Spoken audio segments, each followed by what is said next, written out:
Danny, 2-0 defeat today to St Albans. I guess the run had to come to an end at some stage. What are your thoughts? Yeah, I think when a run that we've been on comes to an end, it's going to hurt, isn't it? Because we've been used to winning and everything's been rosy. I think we'll learn a lot more about the group now we've had a defeat, so I think that's important to say. I think all good runs normally come to an end, and I think if I look at the game in first half, I thought we done well. I thought we done okay. We got some good corners. We got some good first contacts. We linked up really well on this right-hand side with Keane getting in and Elliot getting in and Charlie getting in, and a few shots around the edge of the box. I think Alfie and Watsy and Longy. So I think we had some good opportunities. Did we work the goalkeeper enough? I don't think we did. Was it down to some good defending from them? I think it was, and then maybe some woefulness or lack of calmness from us in certain moments. So I was quite pleased at half-time in terms of how we played, and we looked at their threats and we knew the boy up front would be a problem second half because we up the slope a little bit and they would go direct into him, which they did, and caused us a few issues. But I think we've lost the game in probably the first couple of minutes of the second half, which is something that we're going to have to look at. Conceding so early in the second half also gives you a long time to get goals back.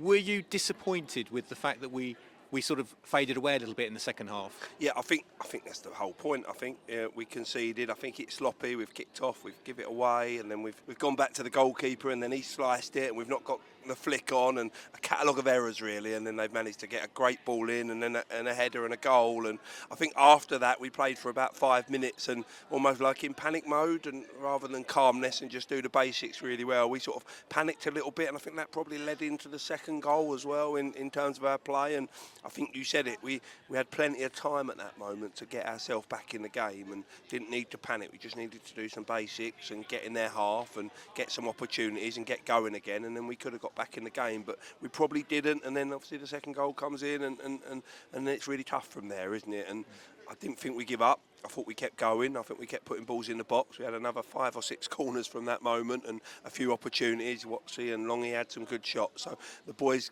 credit to them, just kept going, and I just don't think probably today we had good enough individual performances to try and win a game of football. So credit to St Albans.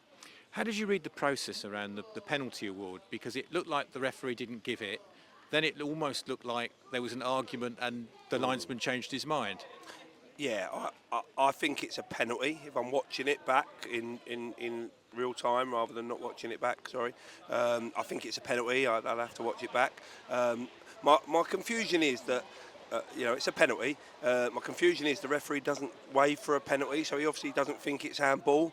And then there was a lot of commotion, a lot of shouting, a lot of screaming. Then the ref goes over to him and he tells the ref it was handball, and then the ref has to give a penalty. I think, yeah, it's a penalty, but I think if the referee sees that or the linesman sees that, then he should be waving his flag and should be saying to the ref, look, it's hit his hand. It's up to you whether you think it was deliberate or it was a penalty after that. So I'm disappointed in that, but I think the bottom line is it was a penalty, and we'll have to suck that up.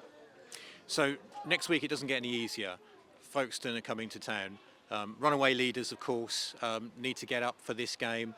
What's your approach for that one over the next few days? Yeah, I just said to the boys, there's no better game for us after losing today, after losing 7 games to play Folkestone. And people might think I'm mad, but they're a real good team and top of the league, and I think they go on and win this division. But what a game to play, what a game to come back and show what we're made of. And as I said, we'll learn a lot about the group. And I said we have to swallow it, we have to take it on board, we have to be really disappointed tonight and tomorrow. But come Monday, we have to wipe our mouths and we have to go again. And we have to come in Tuesday with an energy and a buzz that we've had this week and we've had over the last few weeks, and we can't let one defeat in a real tough division against a good side in St Albans that have got some really good players. We can't let that derail us at all, and it's important that we keep going and we don't get too disappointed with it and we move on quite quickly. And as I said, what a game to move on to. Folkestone at home, top of the table, and a good opportunity to go and get 3 points. That's great. Thank you, Danny. No, thank you.